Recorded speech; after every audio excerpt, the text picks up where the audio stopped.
Eu vou aproveitar que você já trouxe as informações e vou vir com o bastidor detalhando para vocês qual é o diálogo que a PF já tinha nas mãos do Cid com esse chefe da área de presentes. Eu recebi a ação na qual o texto, né, a petição na qual a defesa do Marcelo, que é esse chefe da área de presentes do bastidor, manifesta sua inconformidade à Polícia Federal, porque eles já haviam entregue uma parte voluntariamente das mensagens entre esse personagem, o chefe da área de presentes, ou seja, o homem que recepcionou as joias, né, e o Mauro Cid. Vamos dar uma olhada, começar a analisar exatamente o que foi que ele já havia entregue à Polícia Federal. Eu tenho aí para vocês, olha, um trechinho da transcrição do depoimento. Ó, eles vão lá dizendo, poxa, eu não entendi por que vocês fizeram essa busca, hashtag sacanagem, estou hashtag chateado, porque ele já havia relatado, né? Quando perguntado pela PF, aí começamos, né? Se teve algum tipo de comunicação com o Coronel Cid nos últimos dias do ano de 22, que é quando, né, o governo Bolsonaro faz as tentativas mais ofensivas para reaver essas joias, inclusive com o Cid mandando alguém até o aeroporto de Guarulhos para tentar tirar as joias de lá, ele respondeu que no dia 27/12/2022, o tenente-coronel Mauro Cid, aí tem um errinho de digitação, né? Faz um contato com o declarante e encaminha por mensagem de WhatsApp uma minuta de ofício, mais um errinho, para o declarante verificar se poderia assinar. Então, o Cid escreve para o chefe da área de presentes, manda por WhatsApp uma minuta de ofício que ele queria saber se o Marcelo poderia assinar, o chefe da área de presentes. Segue. Que essa minuta de ofício era endereçada para a Receita Federal do Brasil e ela solicitava a incorporação de bens retidos pelo órgão. Veja que o Cid faz um ofício e pergunta, cara, você pode matar essa no peito para mim? Aí, basicamente, em bom português, é isso, né? Que então era um ofício que solicitava as joias retidas pela Receita. Segue aqui o que ele declarou para a PF no depoimento anterior. Não, não, não. Vamos voltar lá. Não, não, não. Obrigada. Valeu, valeu, valeu. Então, assim, aí ele diz que o que o Cid falou para ele? Que os bens teriam sido encaminhados para o Estado brasileiro pelo governo da Arábia Saudita. Que, como exposto, o declarante, mais um errinho aí, não tinha a função de solicitar qualquer bem, pois o Gabinete de Administração e Documentação Histórica, que é essa área dos presentes, tem uma função apenas de tratamento dos presentes e que na mensagem que o Cid mandou não estava descrito quais seriam esses bens. Então, veja que o Cid pergunta, você mata essa no peito? Eu fiz aqui um ofício, você assina pedindo aí esses bens? E aí ele diz que falou, olha, eu não tenho a função de solicitar qualquer tipo de bem, não. Eu só trato dos presentes. E aí também lá ele diz que não está descrito qual seria o bem. E aí dá uma olhada, agora sim a gente traz para vocês o print da mensagem do Mauro Cid. Olha aí, ó, encaminhada. Então tava lá, né? Ele recebe do Cid. Tá aqui, ó, a resposta, né, dele. Ofício, número tal, Brasília, 23 de dezembro. E detalhe, né, até a data era fake, né, porque já era no dia 27. Quando ele manda o ofício, tá vendo aqui em cima, ó, 27 de dezembro. E o ofício dataria do dia 23, ou seja, né, até a data era fake. Aí vem. Ao senhor secretário especial da Receita, Júlio César Vieira Gomes, Secretaria Especial da Receita Federal, assunto incorporação de bens apreendidos, vê que o Cid já mandou tudo pronto. Senhor secretário, trata-se de pedido para incorporação dos bens abaixo descritos a esse órgão da União. E aí o Cid, gente, para ele, o Cid não descreve breve não, os bens, né? Os bens acima descritos foram entregues, né, na cerimônia de lançamento da Iniciativa Verde, no Oriente Médio, em 21, conforme documentos presenteados ao Estado brasileiro, se justificam pelas relações diplomáticas bilaterais, né? E aí ele vem, conforme enviado a este órgão, o senhor ministro estava representando o presidente da República, por ocasião do regresso, os bens estavam portados pelo senhor Três Pontinhos, foram retidos na alfândega do aeroporto de Guarulhos, foram meses para obter os documentos comprobatórios, tal como exigido pela nota da Receita, ora anexada. Para que seja viabilizada a destinação adequada dos bens, ora requerido, informo o contato desse órgão para os trâmites, bem como desde já autorizo que os bens sejam retirados pelo representante. Nome respeitosamente, a assinatura do titular do órgão acervo histórico da Presidência da República. E aí, aparentemente, meu amigo, aí ele responde, meu amigo, conseguiu resolver, tá cortado aqui a parte final, né? Sem dúvidas, isso é com a Secretaria de Administração, por ser destinado ao Estado brasileiro. E aí, no depoimento, o Cid disse que o assunto estava resolvido. Mas veja só, né? Ele contou para a Polícia Federal que o Cid disse que a coisa estava resolvida. Mas veja só, né? Que tem ali a data errada, já tem ali um pedido para matar no peito e ele já havia entregue. Eu tenho aqui também...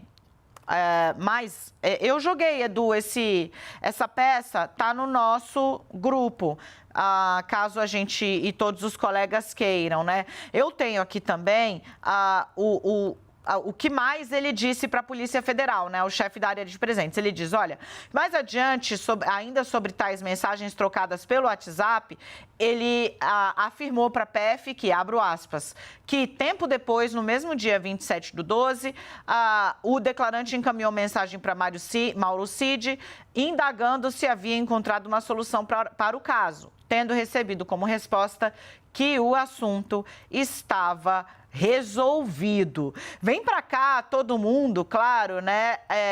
Me impressiona bastante como eles tentaram de várias formas, né, reaver isso. E aí vem esse pedido para o chefe de gabinete de documentação histórica, que é o nome bonito para a área de presentes da Presidência da República, para ele matar no peito, inclusive com data alterada, né, de ofício. Gente, isso aqui é documento que tem fé pública, né? No dia 27, ele pede para o cara matar no peito a assinatura de um ofício que teria sido exarado no dia 23 de dezembro. Eu começo com a Renata Agostini. O roteiro dessa história das joias, desde que o Estadão, Adriana Fernandes e André Borges, né, revelaram essa história, ele já era de largada um roteiro absolutamente rocambolesco. Não só pelo que está em jogo, então presentes que vêm da Arábia Saudita são...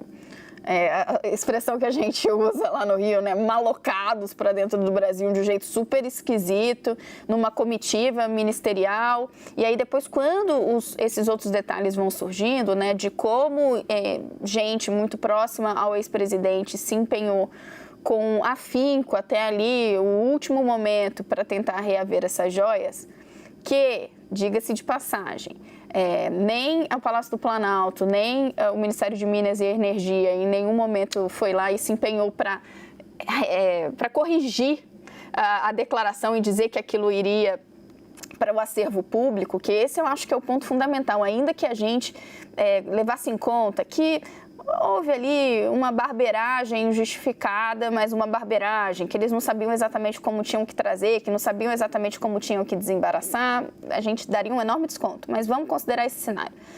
Dava para deixar tudo de boa no fim, se tivesse dito, olha, não, isso aí vai lá para o acervo público, mas não.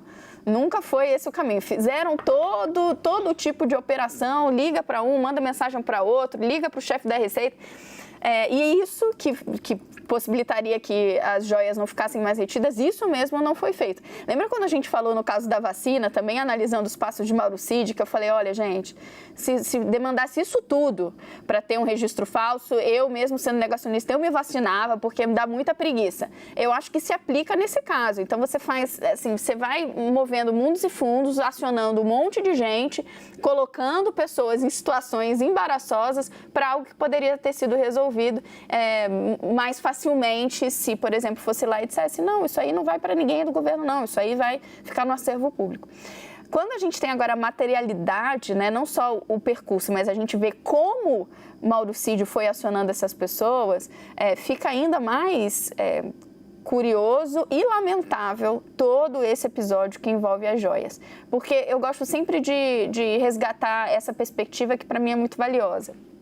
Desconhecimento sobre as normas não exime ninguém de erros na administração pública. Há o dever de quem está ocupando esses cargos de saber como fazer isso, respeitando a legislação e no melhor interesse público, porque há uma estrutura custeada pelo Estado com os nossos impostos para permitir que essas pessoas assim o saibam. Não vale simplesmente chegar depois e dizer, eu não sabia, não, mas eu não estava ali querendo cometer nada, nenhuma irregularidade. Você tinha obrigação de fazer isso sem mobilizar recursos públicos e, como a gente fala aquela expressão em inglês, né, by the book, ou seja, seguindo a legislação e as regras. Gente, é muito interessante, né? Porque a defesa ficou muito chateada com o fato do celular do Marcelo ter sido apreendido, né? Dizendo, olha, mas eu já tinha colaborado. Olha só como a defesa está irritada aqui, né? O documento deixa isso bem claro para a gente, né? A defesa fala, olha, as telas e o celular foram ofertados, né? Olha aqui, ó, num trecho desse documento, né? Eles mostram que encaminharam. Todavia, eles dizem que pese toda a voluntariedade do peticionário, que nesse caso é o funcionário-chefe da área de presente, fomos surpreendidos com um ofício urgente cujo assunto dizia ser requisição da apresentação do celular. E aí eles dizem, né, data máxima vênia, tal procedimento está equivocado, assim sendo, etc e tal. Mas uma análise mais detida explica facilmente por que a PF está tão interessada. Porque é mais uma prova de que ele, Cid, sabe-se Deus com que boa intenção, mas ele tentou, gente, produzir um documento público fake. Basicamente é isso. Vamos voltar ali, Edu, com a ilustração da mensagem. Atento, chama sua atenção, se aproxima da TV para você ver ali, olha, a data que o WhatsApp registra o envio da mensagem, dia 27 de dezembro. E aí ele pergunta se o cara pode assinar esse ofício datado do dia 23. Ele ia produzir um documento público para que alguém requisitasse essas joias que ele queria tirar de lá de qualquer forma. O conjunto de joias avaliado em 16 milhões de reais, o equivalente a 8 apartamentos de luxo no estado, na capital paulista, no dos metros quadrados mais caros do Brasil. 8 apartamentos de luxo é o que tinha dentro daquele estojo de joias sauditas. E aí, gente, fica muito claro que a PF vai olhar, porque tem mais um indício aí de uso do cargo para a produção de material. É bizarro, né? Agora eu até fiquei assim, porque é isso, né? Produzir um ofício, cara, você mata essa aí no peito, assina esse treco pedindo esse conjunto, esses bens que foram retidos, que ele não informa. O cara diz que não assinou, mas ele poderia ter assinado algo sem ele saber do que se tratava. Porque ele não diz que são joias. Yuri Pita.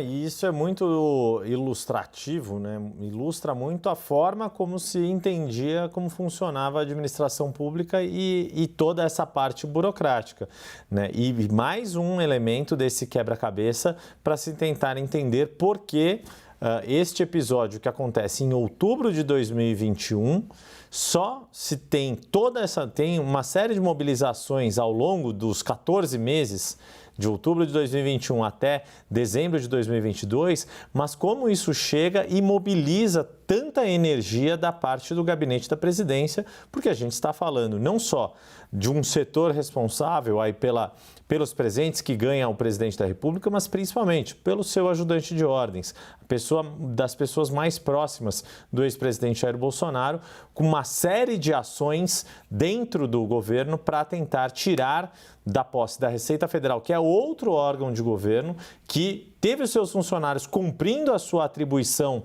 de servidores públicos de apreender um objeto que chega de forma ilegal ao Brasil.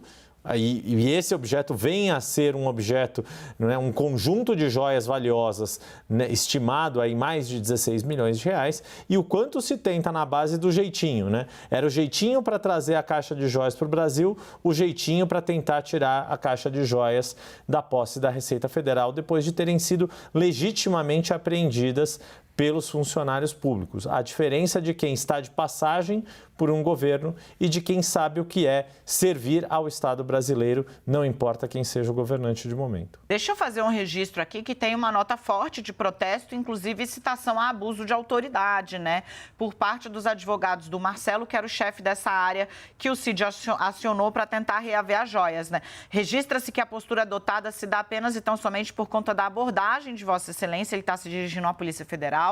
Sob pena de não ser devidamente rechaçada, pode dar a entender que se aceita a violação de prerrogativas e concorda em ser ferido de morte, princípios intransponíveis como a privacidade, a intimidade e, não menos importante, o devido processo legal. Um protesto muito forte pela apreensão do aparelho celular como um todo, porque, digamos, ele já havia ofertado voluntariamente esses diálogos que travou com o Cid no dia em que depôs por 6 horas a Polícia Federal. Eu tenho a data aqui também, foi no dia quando ele foi depor, olha, peticionário voluntariamente se deslocou da capital do Rio de Janeiro para que pudesse prestar declarações na última quarta-feira, ou seja, ainda esta semana. Leandro Rezende.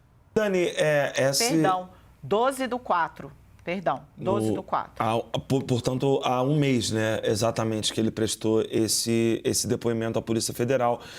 E é mais uma pessoa que traz elementos que dão a centralidade do Cid nessa história das joias. Só para trazer o lado dele e de como isso preocupava a defesa anterior, né, do Mauro Cid. Eles achavam que a situação do Mauro Cid era muito complicada nesse caso das joias, as pessoas ali próximas ao tenente-coronel, e achavam que, inclusive, ele estava para ser denunciado pelo Ministério Público Federal, que também tem uma investigação sobre esse caso, que preocupa e muito o Mauro Cid. Veio a coisa da vacinação que colocou ele na prisão, mas essa é uma história que tem todas as digitais do Mauro Cid, porque o documento, né, que era para ser assinado por esse diretor ali dos presentes, né, da Presidência da República, ele tem uma data falsa ali, né? A troca de mensagens, ela revela isso, e em paralelo, enquanto ele tentava por esse caminho, ele usava um outro caminho, porque no dia 28 de dezembro de 2022, ele mandou um militar lá no aeroporto de Guarulhos, tem um ofício assinado por ele, tem a ida desse militar, Qual é a data, meu amor? Desculpa. 28, eu estava com ela aberta aqui, que vai esse militar lá... um dia depois dessa tentativa Isso. de ter o ofício desse chefe da área de presentes do Planalto. 28 de dezembro de 2022, quer dizer, mostra que o pensamento era o seguinte: eu vou tentar por um caminho aqui buscar essas joias, mas já tem um outro, né, que era esse do militar, que foi lá no aeroporto de Guarulhos, tentou sensibilizar os delegados da alfândega, tentou pressionar, falou, olha, eu estou vindo aqui em nome do ajudante de ordem da Presidência da República, mas que no fundo não adiantou nada, mas mostra como essa reta final do governo foi de muita mobilização para tentar buscar essas joias, né? E aí é difícil crer que o Mauro Cid fez tudo isso só para resolver um problema para o ex-presidente da República sem que ele soubesse que o Mauro Cid estava se movimentando, né, para tentar a ajuda de um funcionário, para buscar com esse funcionário e, ao mesmo tempo, mandando um militar lá também, ali do gabinete pessoal da Presidência da República, para buscar esse conjunto de joias no aeroporto de Guarulhos. Foi uma mobilização muito grande que é difícil de imaginar que o Mauro Cid fez por conta própria, né? Só porque queria agradar o ex-presidente.